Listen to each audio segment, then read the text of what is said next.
in places at best.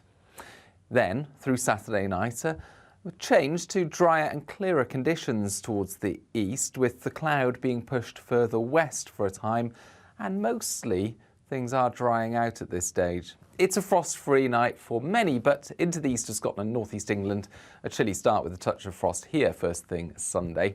However, Sunday does look drier and brighter, particularly in the east, some sunshine breaking through, the cloudier conditions this time further west, but for the vast majority it does dry up, and Monday is looking like a widely dry and bright day, a bit more cloud coming into the west on Tuesday.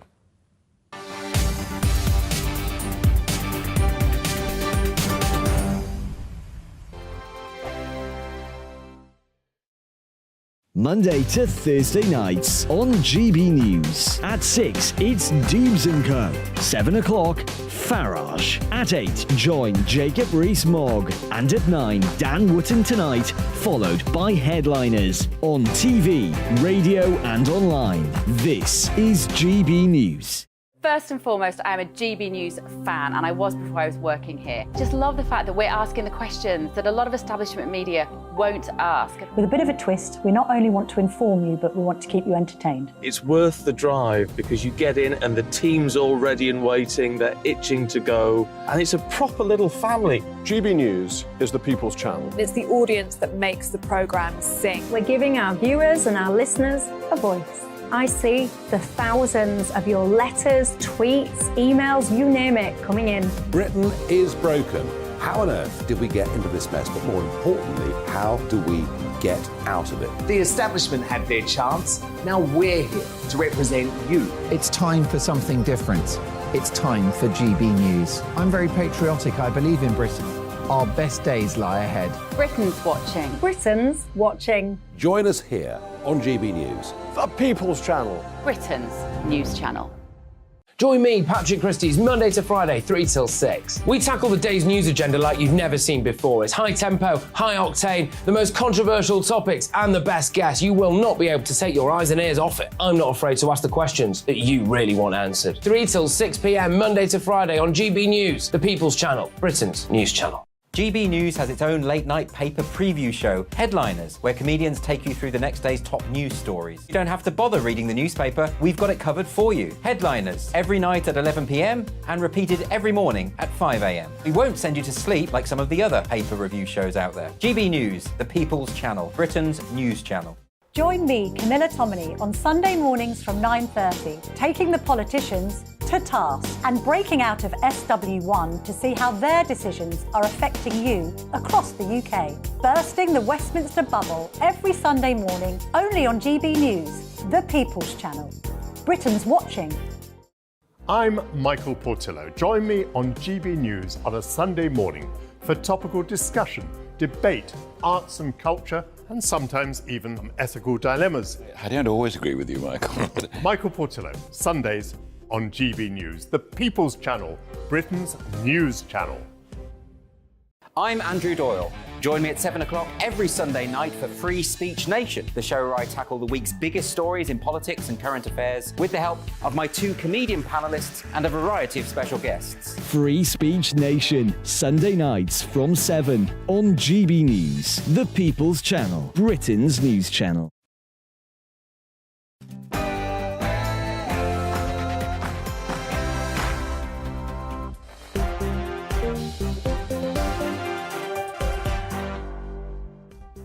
Hello there, it's 6 o'clock. I'm Michelle Dewberry, and this is Dewbs & Co. Coming up tonight, get this, raw sewage, has been pumped 825 times a day into English rivers and seas. Disgusting. Now, the regulator has a proposal. What it reckons is that if the bosses of these companies are paying themselves bonuses, the bills should be reduced. Other people saying that does not go anywhere near enough. And actually, if bosses are behaving this way, quite frankly, they should be in jail. Ooh, that's a bit harsh. Where do you stand on it?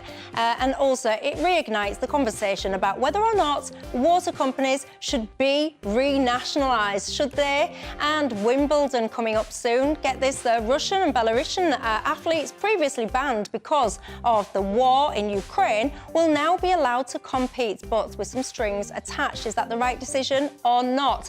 And listen, when 1,000 technology bosses come together and warn us of a serious, profound risk to society and humanity, if you ask me, we need to sit up and listen. I'll be getting into that tonight. But artificial intelligence, is it a force for good or could it all get out of control? Your thoughts on all of that. But before we get into it, let's bring ourselves up to speed with tonight's latest headlines.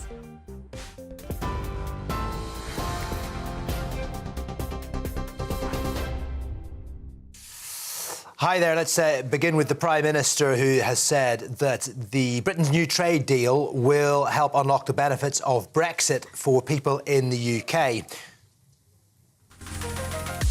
We've just agreed one of the biggest trade deals of all time. Well, the deal will cut UK tariffs on machinery, cars, cheese, things like chocolate, gin and whiskey as well. It's expected to boost the economy by £1.8 billion over the next 10 years.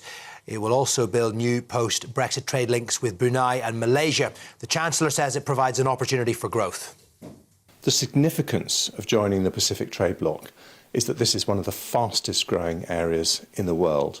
Around half of the world's middle-class consumers will be in this bloc of countries by the end of the decade. It's a massive opportunity for British exporters. And combined with the very attractive business taxes that we introduced in the budget, a £9 billion cut in corporation tax, that will mean that the UK economy has very big long-term growth opportunities. However, critics say the deal will boost the economy by just 0.08%. And the Labour leader, Sir Keir Starmer, says we need to focus on the EU. Welcome, of course, but recognise the proportion that it actually impacts on our economy. What we need alongside that is a closer trading relationship with the EU. Businesses across the country are crying out for a better deal than the one that the government has put in front of them. Donald Trump will not be handcuffed when he surrenders to face criminal charges next week. His lawyer told ABC News a deal has been agreed. His lawyer told ABC News a deal has been agreed with prosecutors in Manhattan and added Mr. Trump had committed no crime and there's zero chance of him accepting a plea deal. He's become the first US president to be charged with a crime. He faces around 30 counts of fraud-related charges in relation to allegations that hush money was paid to an adult film star prior to his election in 2016. Now, it's understood his court hearing has been set for next Tuesday. His former Vice President, Mike Pence, says it's a witch hunt. It's clear to the overwhelming majority of the American people that this is nothing short of a political prosecution being affected by a Manhattan DA who literally campaigned on bringing charges against one particular American. And I must tell you that that should be offensive to every American, left, right, and center. Every American deserves equal treatment under the law. A man who murdered an elderly woman after she mistook his home for a B&B and got into his bed has been jailed for life. Margaret Barnes had been visiting Barmouth in Wales when she mistook her accommodation for the home of David Redfern a few doors away. Redfern and his partner discovered the 71-year-old when they went up to bed. A row broke out with Mrs. Barnes, who'd been drinking.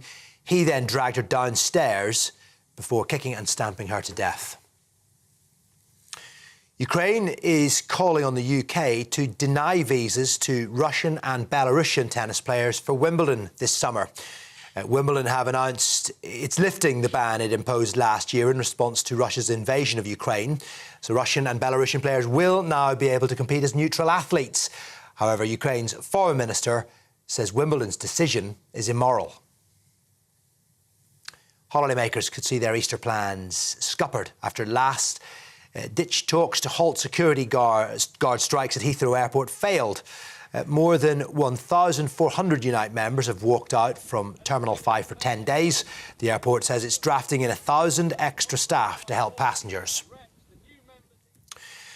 And Pope Francis has greeted children at a hospital as he recovers from bronchitis. The Pope has been seen walking the corridors of the hospital in Rome and has baptised a baby. He's expected to return home tomorrow, pending the results of his latest medical tests. The Vatican says he is also scheduled to take part in a Palm Sunday service to mark the start of Easter week celebrations, his busiest time of the year. TV online, DAB plus radio and on TuneIn. This is GB News. Now it is over to Michelle.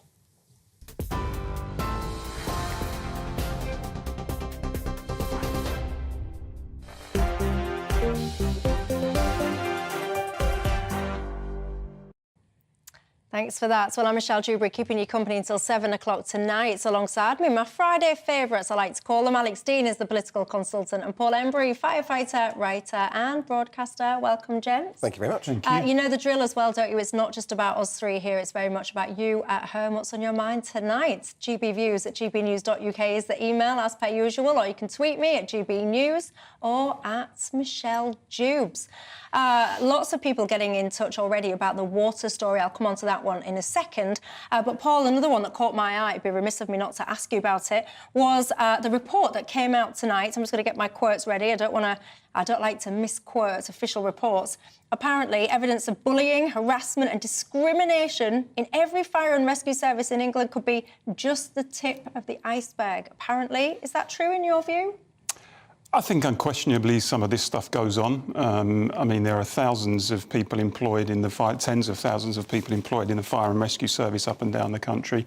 And I think in any institution with that many people in it, you will always have a small number of people who behave badly, and in some cases really badly. Some of the stories that are contained in the report are unquestionably horrific, and there's no place in the fire service or any public service for people like that. At the same time, though, Michelle, I would say that we should not tar everybody with the same brush. The vast majority of people in the fire service are decent people who would never dream of acting in that way. I would be uncomfortable about any suggestion that the service itself is institutionally racist. I think what we're seeing is isolated incidents, terrible incidents, but isolated incidents. And in the debate, we shouldn't lose sight of the fact that an awful lot of good has been done. I've been in the fire service for 25 years, and during that time, things have improved pretty dramatically in terms of fire services.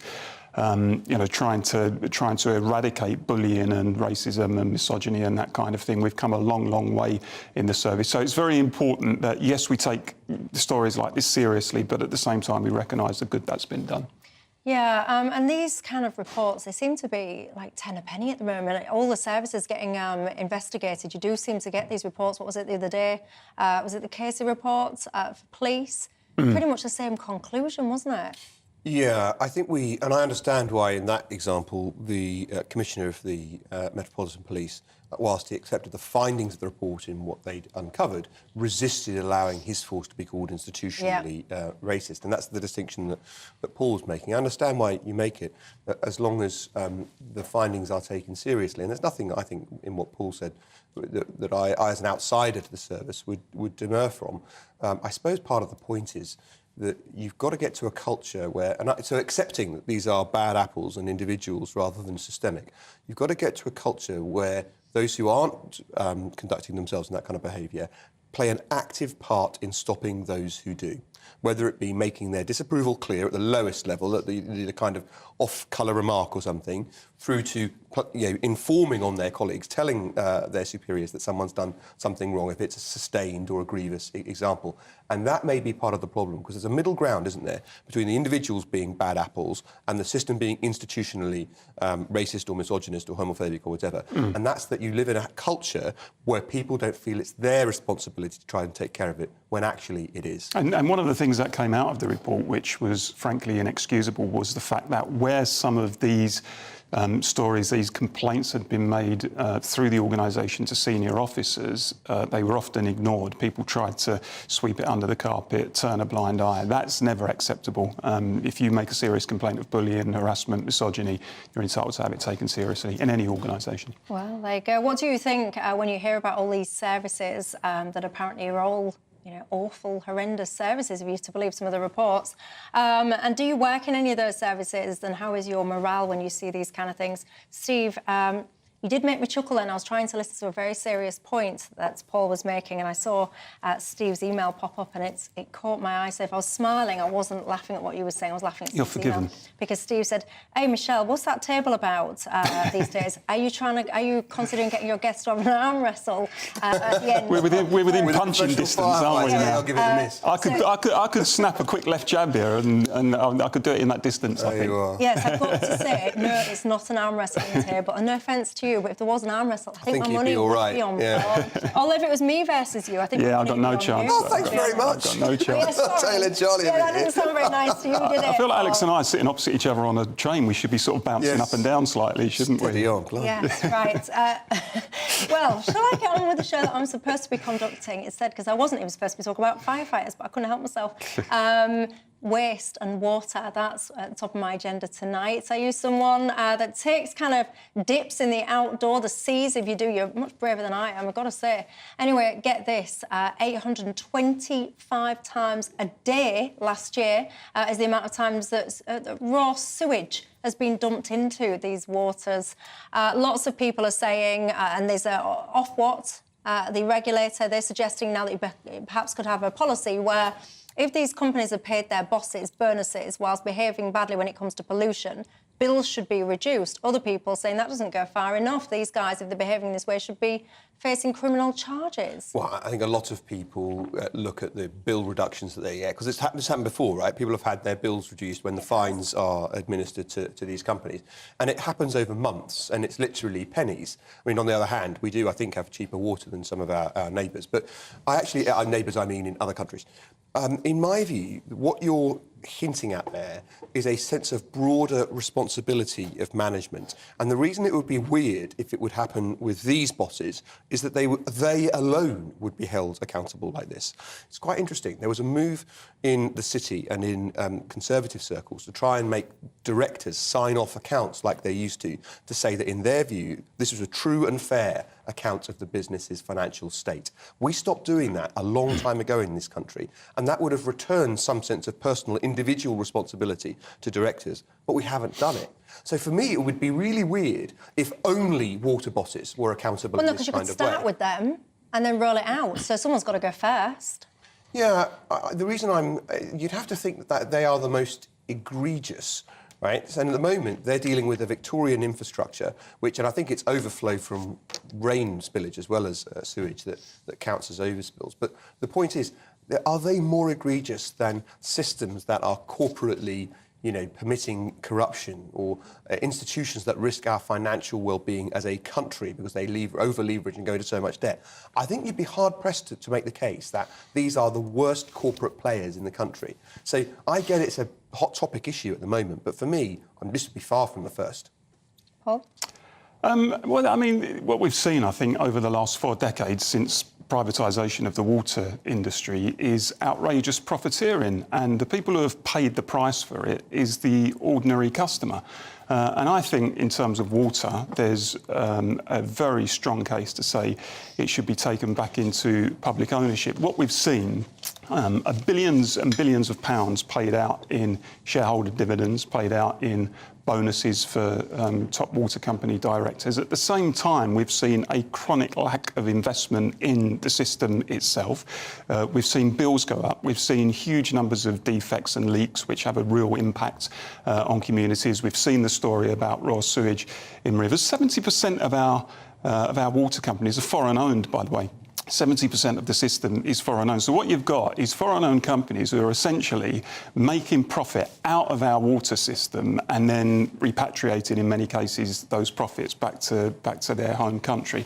And I just think that can't be right. For too long, the water system in this country has been a cash cow for privateers. And I think the game is up in many respects, because I think when you look at the water system, it's exposed for being a complete failure. Privatisation of the water system has been an unmitigated disaster. So do and you- we need to be honest enough and take it back into public Just make ownership. one, as an outside observer to the industry, I make one observation, right? We haven't built a new reservoir in this country in, I don't know how many, it's like decades, right? And the population has exploded. Now, that would have been the same basic problem for drinking water and water supplies, whether it was in private or public hands. And that's really nothing to do with the companies, which I gather would be willing to go into, you know, to paying some of this, the cost of a reservoir. That's down in the end to the state, the very state you want to give the water companies back to. There's a point of principle here, isn't there? What right has anybody got to say water, you know, which falls from the sky, you know, we're going to collect it and we're going to own it as a private company, and we're going to sell it back to you.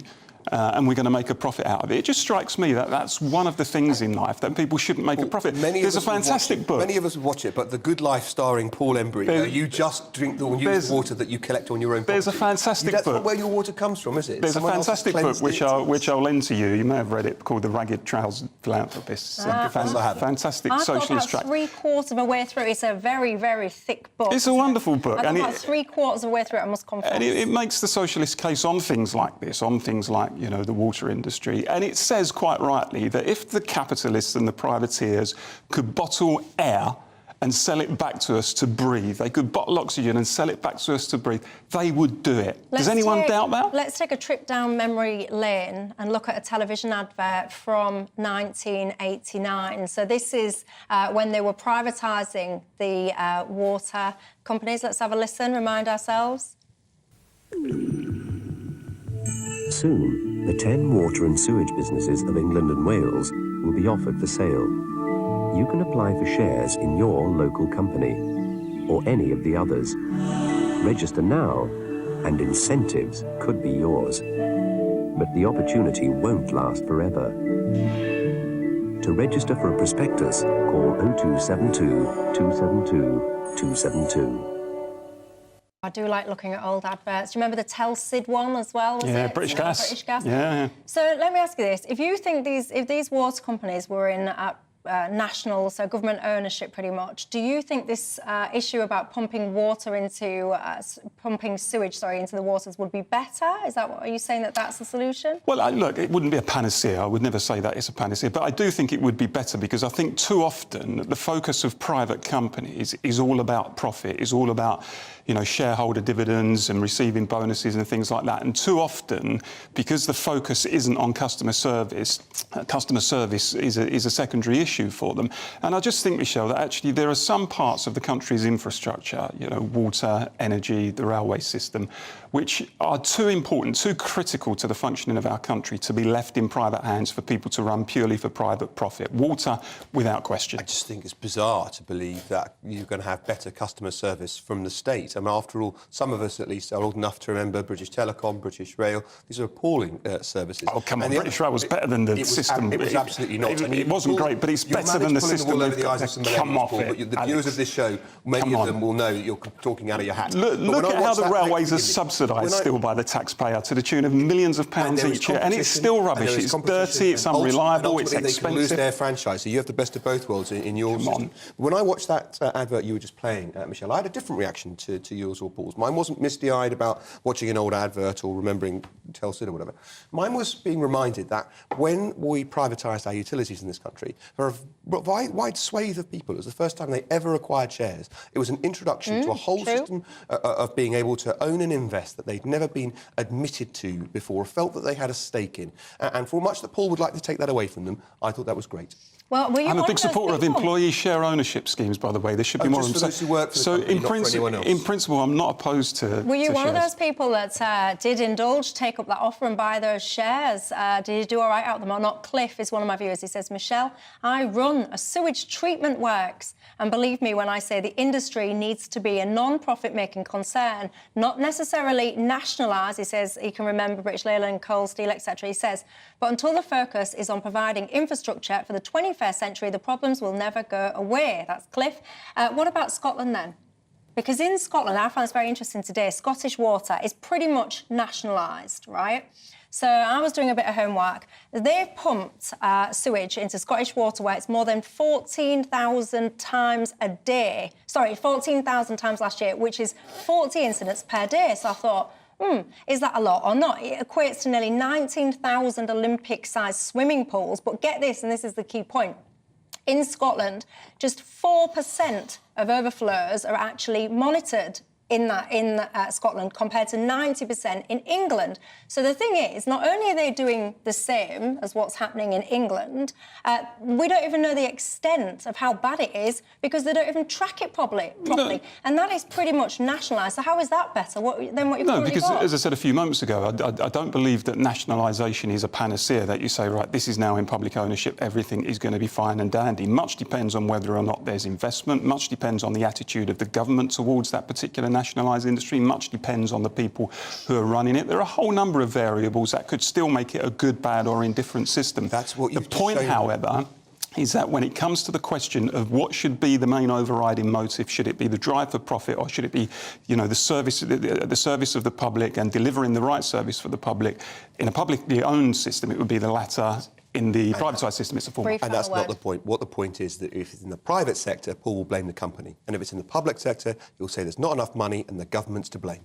No, I'm very happy to blame the government. I'll leave it with you guys. Where do you stand on it all? I've got to say, governments, they don't even seem to be very good at actually doing the job that they're currently responsible for. So why would you want to broaden their remit and their scope is beyond me. Anyway, you might have a different view at home. Give me your thoughts on that. So when I come back in 2 minutes, I'll have some of your responses, lots of them to that topic. But I also want to talk to you about Wimbledon. You might recall there was a ban on Russian and Belarusian players this year. It's been lifted. You just said in the headlines there that has been called immoral. Is it or not? Your thoughts, and I'll see you in 2.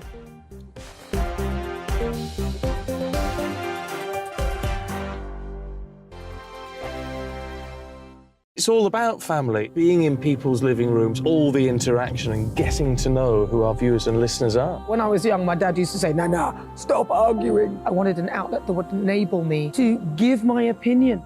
People are going through a really hard time right now, and I know that you don't feel like you're being listened to by the establishment. I came to GB News because it's the People's Channel, and I want the audience to have their say on the events of the day. We're dynamic. We do something different. Democracy shows that the wisdom of the nation is in its people. I get to travel to find out what the story is from a personal perspective. The British people aren't fools. We know when we're not being told the full story. We've got to work out how Britain moves forward from this.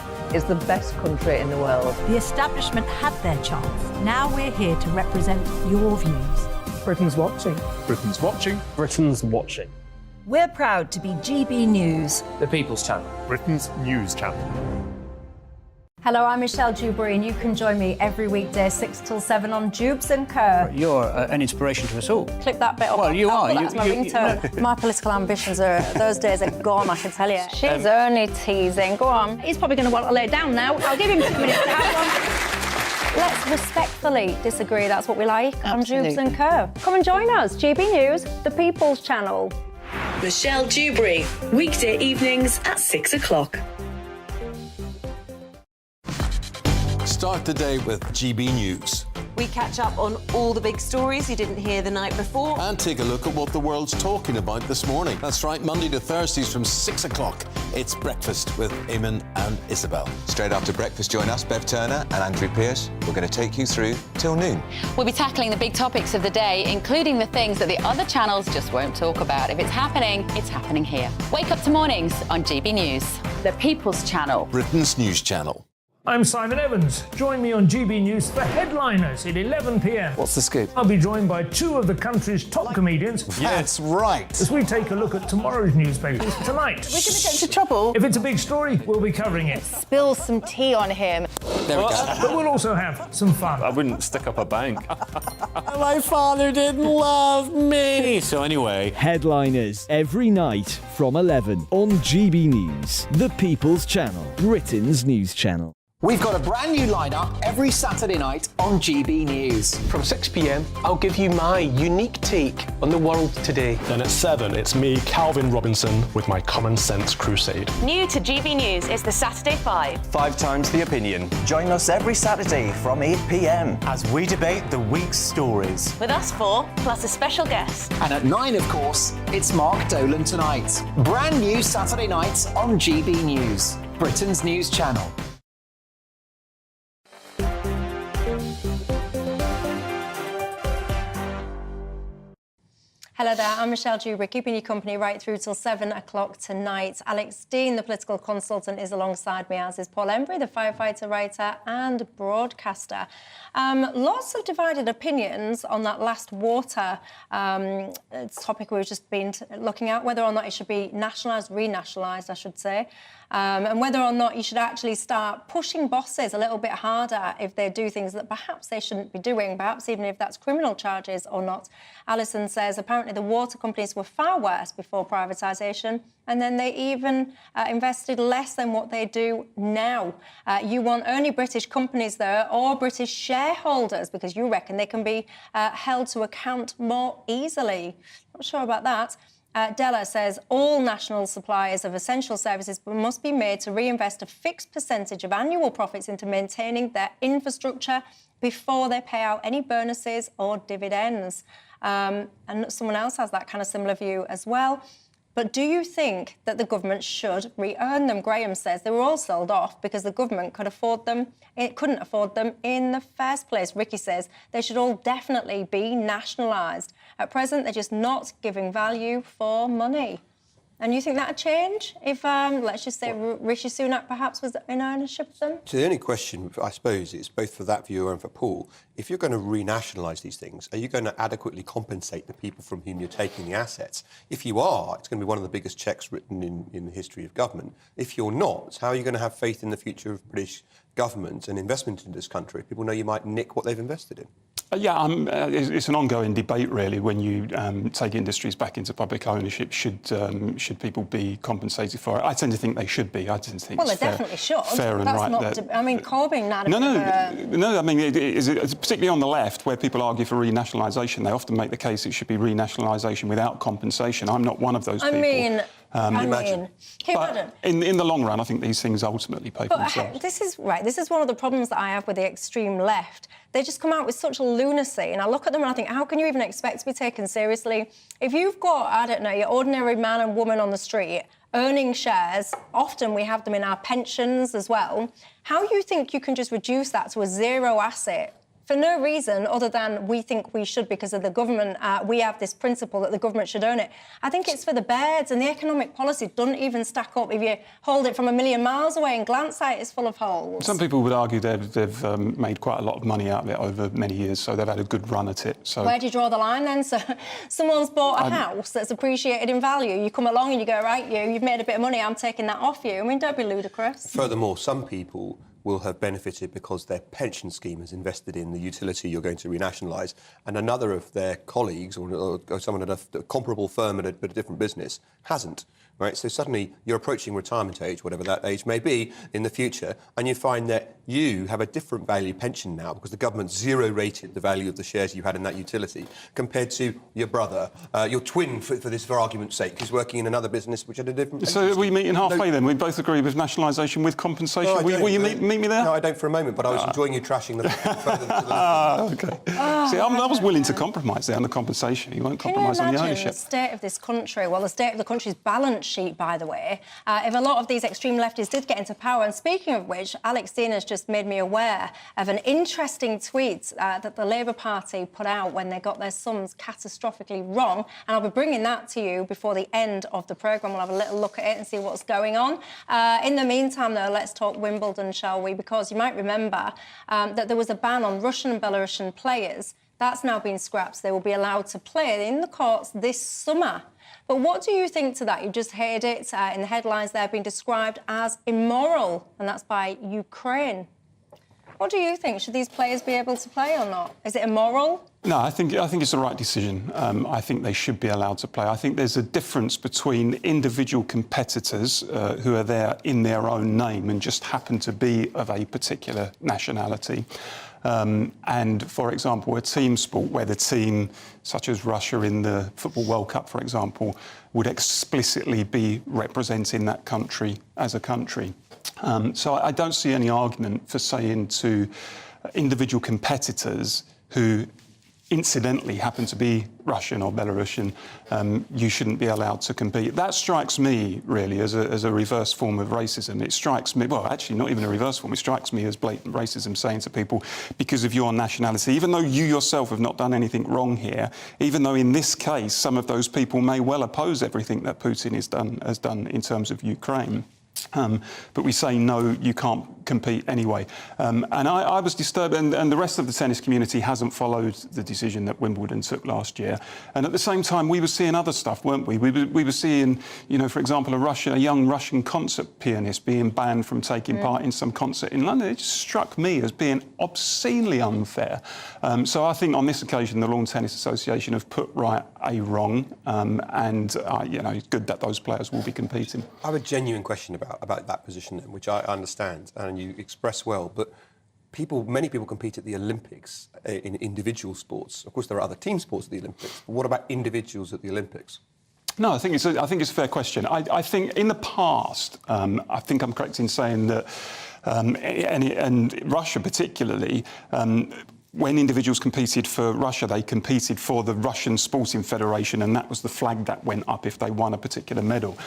So I think there are workarounds to be done in terms of saying, look, if a country has done something so wrong in terms of violating international law and invading another sovereign country, then actually we don't particularly want their flags flying on flagpoles when one of their people wins a medal. That doesn't mean we should stop the people from competing, but we can find a way of saying, look, this is not the country being represented here. So that's interesting. In the chess world, when Russians didn't want to compete as Russians anymore, not least because the state was trying to prevent them and send them to the gulags and so forth if they weren't obedient enough, sometimes when they defected, right? They actually went the full hog and they competed either for another country or indeed as stateless individuals. Well, the Chess World Championship is one of the few world competitions which has had stateless people contesting for its championship because it was Russians who'd fled Russia. My question, I suppose, then about that is, these are people who are still Russian or Belarusian. Right? These are still, they're still nationals of the place concerned. And sanctions in the end, yes, they are blunt tools in the way you describe it. They're kind of meant to be. They're meant to be things that make people think, gosh, I really want this situation to end. They're meant to be things that try and coerce you. I completely sympathise with your point. Some of these people will be Western-facing, cosmopolitan, Putin-hating, people who've done nothing to do with the regime.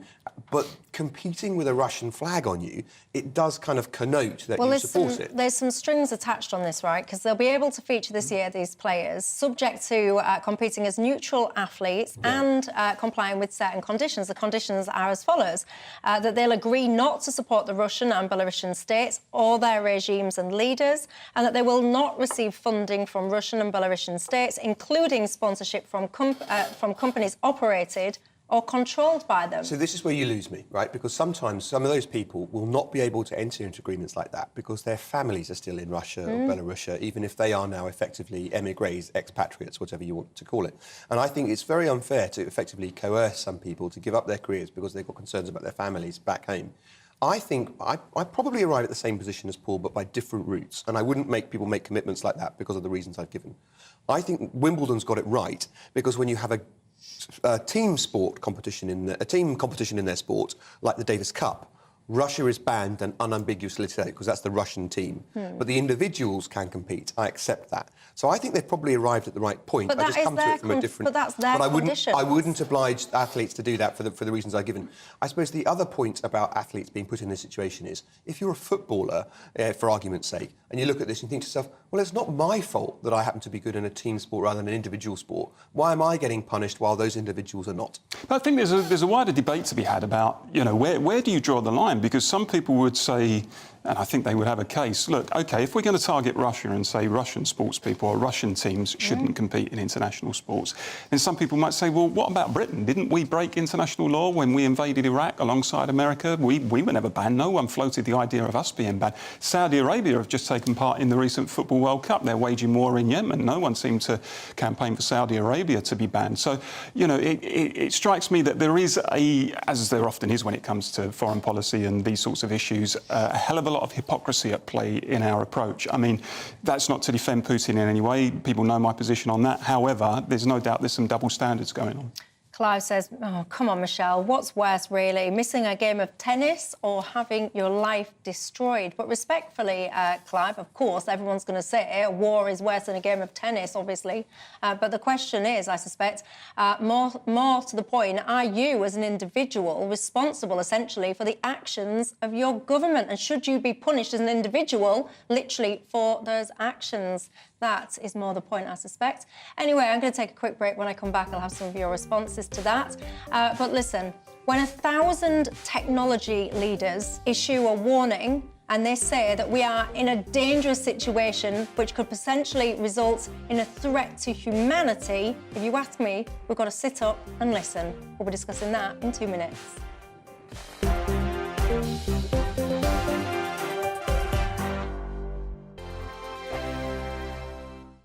I joined GB News because I was sick and tired of not hearing my views being represented, not just mine, but so many people that I knew and spoke to. I just couldn't get my voice out there. I couldn't say anything. I couldn't do anything. Whatever the narrative was, I kind of had to follow it. GB News is there to provide a voice for those who have been ignored by the establishment media. We think different things. We've got a different style. GB News is here to be optimistic and positive about the future. It's real kind of dynamic and flowing, with the audience very much at the heart of it, like a big family.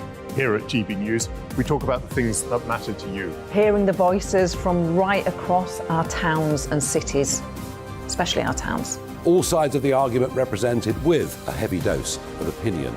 We're on a mission here to make a difference. And the GB News family really is here for you, and whatever time of day you can watch or listen. Britain's watching. Britain's watching.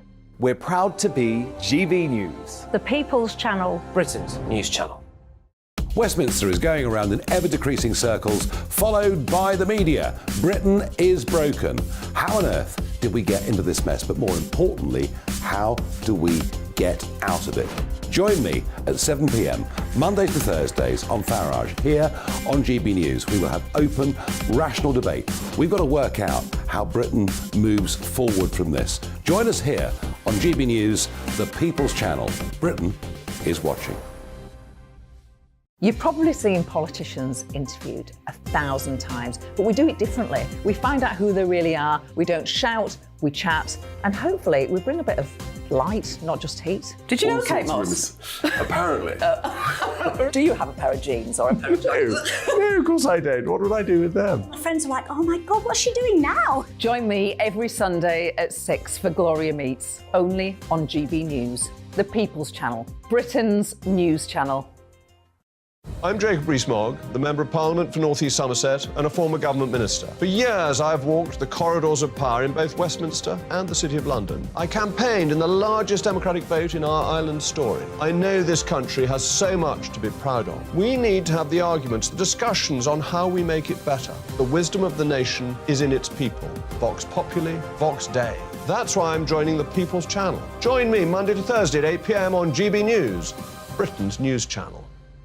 I'm Mark White. As GB News Home and Security Editor, I cover those key issues that are so important to you. Our authorities, our communities doing all they can to combat violent crime. With the public services under unbearable strain, why are we still failing to control our borders? Defence, the first priority of any government, has been continually hollowed out. Can we trust our politicians to protect the armed forces? Join me, Mark White, on GB News.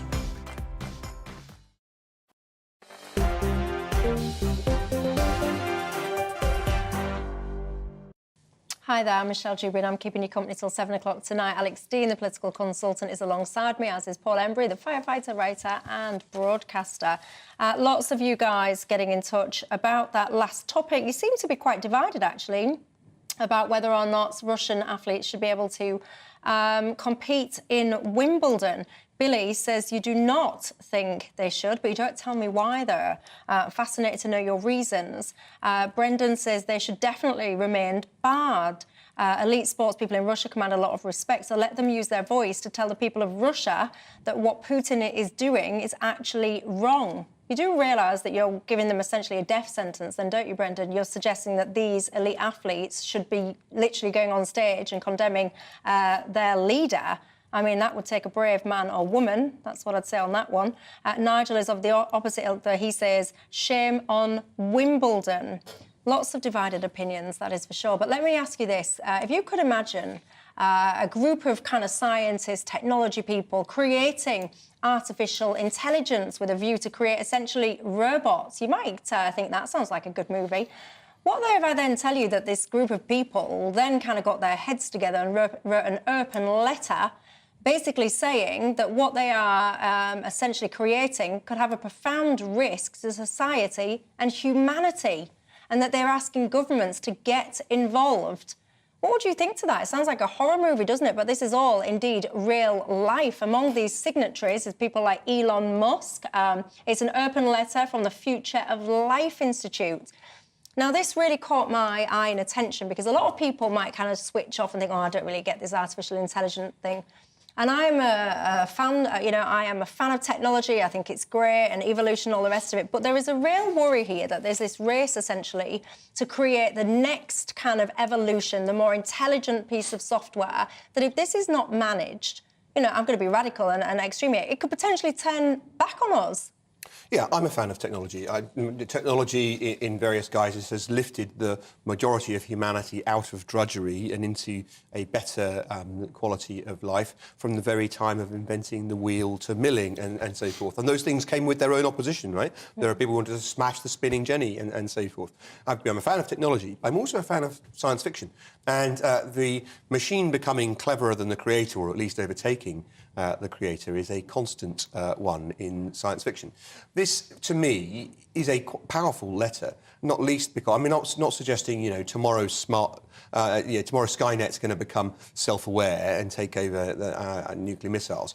But the notion that over time this kind of technology is going to become out of control is, I think, a good one.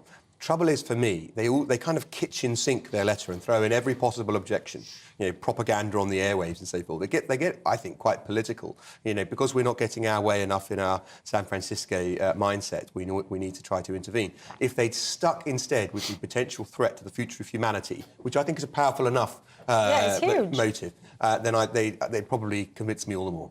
On this letter, they're saying we should ask ourselves, should we let machines flood our information channels with propaganda and untruth? What do they mean by that, right? So there's no actual, they don't give a single example of what they mean. And I welcome the effects of technology in the dissemination of news and media. And many people watching this show will welcome the advent of social media, which has meant the ability to discuss with one another things that before they were just told from above. Right, so I approve of that kind of technology, enabling our ability to discuss and learn things that we didn't have before. Well, you can't just assert it, they have to explain it. It goes on. Should we automate away all the jobs, including the fulfilling ones? Should we develop non-human minds that might eventually outnumber, outsmart and obsolete and replace us? And should we risk loss of control of our civilisation? I would answer no to all of the above. Paul? They could have run a spell check on this as well. I don't mean obsolete, I mean render obsolescent.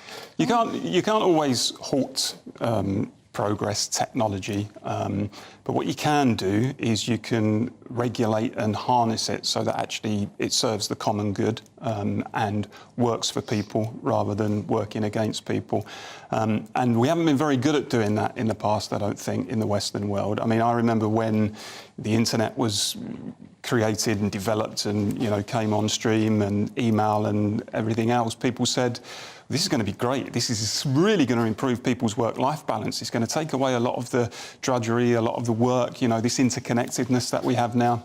And actually, when you look at the internet and you look at email, what it's done, I think, is in many respects, in terms of work-life balance, has actually made things worse, because your boss now has got you really at all hours of the day or night. He can get you when you're sitting on the beach in Greece, and same with mobile phones and stuff. So, that is a clear case of where technology, I don't think, has been harnessed particularly well in terms of improving people's quality of life and work-life balance and stuff. You guys at home, you don't really seem to be having any of this. You're saying it won't overtake humanity. Just unplug it, Michelle. Pete says, just unplug the power from these guys. It will not happen, says Anthony. AI requires maintenance, updates, management, etc. Respectfully, I think you guys are missing the point, because the whole purpose of artificial intelligence intelligence is that it gets more and more intelligent as time goes on. So you're talking about pull out the plug. Well, you know, they probably won't need plugs. There will be self-charging and all the rest of it. If the intelligence sits in the cloud, then in order to unplug it, you'd have to unplug everything. So that won't work. The next stage of thinking about this is machines that can invent other machines, and we're not that far off that sort of activity. And when we talk about machines becoming self-aware, you could make the case on some tests that these machines are becoming self-aware already. Well, I think there's a real danger that it really makes humans lazy. I think we've well past that point. Yeah, it takes away people's creativity and stuff. I think that would be a real future Well, look, danger. do you know what? You can remind me, you can clip up this bit and watch it back in years to come, and you can sit there and go, Michelle was right, because I am telling you, we need to heed the warnings of these people, because right now technology is running away at a rate of knots, which is not necessarily a bad thing, but infrastructure, controls, checks and balances and all the rest of it surrounding it and not keeping up with it. These guys are asking for a 6-month pause. I completely agree with them. Do you or not? Don't go anywhere. I will be back in 2, and I've got a very important topic to discuss with you. One is the maths when it comes to Labour. Are they any good? Can they add up and all the rest of it or not? And secondly, this is very important indeed, a traditional English breakfast. What should be in it? You tell me and I'll see you in 2.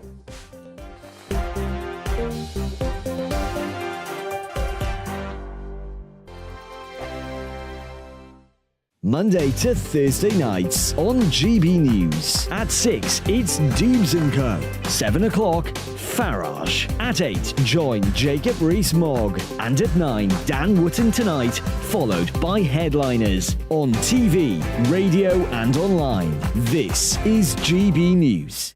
First and foremost, I am a GB News fan, and I was before I was working here. Just love the fact that we're asking the questions that a lot of establishment media won't ask. With a bit of a twist, we not only want to inform you, but we want to keep you entertained. It's worth the drive because you get in and the team's all ready and waiting, they're itching to go, and it's a proper little family. GB News is the people's channel. It's the audience that makes the programme sing. We're giving our viewers and our listeners a voice. I see the thousands of your letters, tweets, emails, you name it, coming in. Britain is broken. How on earth did we get into this mess? But more importantly, how do we get out of it? The establishment had their chance. Now we're here to represent you. It's time for something different. It's time for GB News. I'm very patriotic. I believe in Britain. Our best days lie ahead. Britain's watching. Britain's watching. Join us here on GB News. The People's Channel. Britain's news channel. Join me, Patrick Christie's, Monday to Friday, 3 till 6. We tackle the day's news agenda like you've never seen before. It's high tempo, high octane, the most controversial topics and the best guests. You will not be able to take your eyes and ears off it. I'm not afraid to ask the questions that you really want answered. 3 till 6 p.m, Monday to Friday on GB News, the People's Channel, Britain's news channel. GB News has its own late-night paper preview show, Headliners, where comedians take you through the next day's top news stories. You don't have to bother reading the newspaper, we've got it covered for you. Headliners, every night at 11 p.m, and repeated every morning at 5 a.m. We won't send you to sleep like some of the other paper review shows out there. GB News, the People's Channel, Britain's news channel. Join me, Camilla Tominey, on Sunday mornings from 9:30, taking the politicians to task and breaking out of SW1 to see how their decisions are affecting you across the UK. Bursting the Westminster bubble every Sunday morning, only on GB News, the People's Channel. Britain's watching. I'm Michael Portillo. Join me on GB News on a Sunday morning for topical discussion, debate, arts and culture, and sometimes even ethical dilemmas. I don't always agree with you, Michael. Michael Portillo, Sundays on GB News, the People's Channel, Britain's news channel. I'm Andrew Doyle. Join me at 7 o'clock every Sunday night for Free Speech Nation, the show where I tackle the week's biggest stories in politics and current affairs with the help of my 2 comedian panellists and a variety of special guests. Free Speech Nation, Sunday nights from 7 on GB News, the People's Channel, Britain's news channel.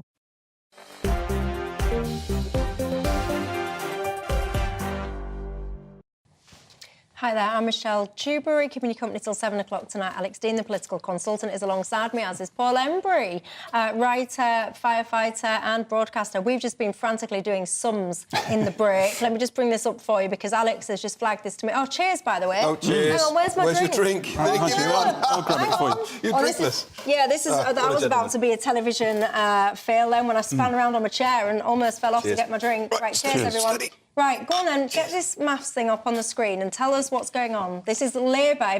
If you're listening, not watching, this is a tweet from Labour's Twitter. I mean, at this rate... Yes, this is their actual formal account, and they've said, here is what the Tories are costing you, even on their own terms, let's approach it on their terms. They say it costs you these things under the Conservative Party. And anyone, you teach your children, you look at a column and it's got a 6, a 4 and an 8 in it, right? That is not going to be a 0 when you've added them all up. This is very true. It's going to be an 8, and you're going to carry the 1 into the next column, right? And the most beautiful thing about this, and so they get their sums wrong when they're trying to mock their opposition. The most beautiful thing about this is nobody, from coming up with the idea, to saying what the costs would be, to doing the graphic design, to getting it ready to go on Twitter, to shall we go with this campaign? Yes, let's press go. Nobody checks the numbers. I think it's pretty clear what's happened here. Come on, I think the Labour Party has added a secret tip of £20, which they didn't want. Rounded it up. Yeah, I mean, as a Tory, you wouldn't understand that because you'd never tip anyone. But the Labour Party, being much more generous, have given a £20 tip, but didn't want to highlight it. That's obviously what's gone on. But if you're going to do this, and this is one of the problems that people have. People often disengage from politics, and it's like, just tell us the truth. Details matter. If you're going to have this, if you're going to point score, particularly with numbers, do get your numbers right. I must confess I got my numbers wrong, but that was only because I was doing it quickly and I thought a 0 at the end was an 8, because when you look fast, the zeros, it did look like an 8, but I got that. And But it's not your graphic, right? If it was your graphic, you'd look a bit more... apply for a job at Labour Party headquarters. I was going to say, and an 8 and a 0, when you're looking at it quickly, they do all blend into one. Who's going to be the first person to say Diane Abbott must have designed the graphic? Oh, Diane Abbott, that was absolutely awful, wasn't it? Was that when she was trying to calculate police officers or whatever it was? Yeah, police numbers. On LBC, that was a while ago now, I remember that. Right, let's talk about very important matters. Full English breakfast. It's almost the weekend coming up, isn't it? That's why this is very important. A campaign group, the English Breakfast Society, I could work for them. Anyway, it reckons that hash browns should be banned. He's finished his drink already. I can't keep up with this lad. Anyway, hash browns should be banned and apparently replaced with more traditional sides like bubble and squeak. What do you make to that? So I'm quite prone to a bit of bubble and squeak, but I'm not dogmatic about this, not least because baked beans are a relatively recent intervention, an interloper into the Great British Breakfast. It was an advertising campaign in the 60s that put baked beans into the fried breakfast. And I don't like mushrooms, right? So people think mushrooms are a core ingredient, I take them out. So obviously I have to be open-minded. But on balance, I would agree, hash browns should not be in there. You're supposed to have something that soaks up the extra fat and grease and goodness from a...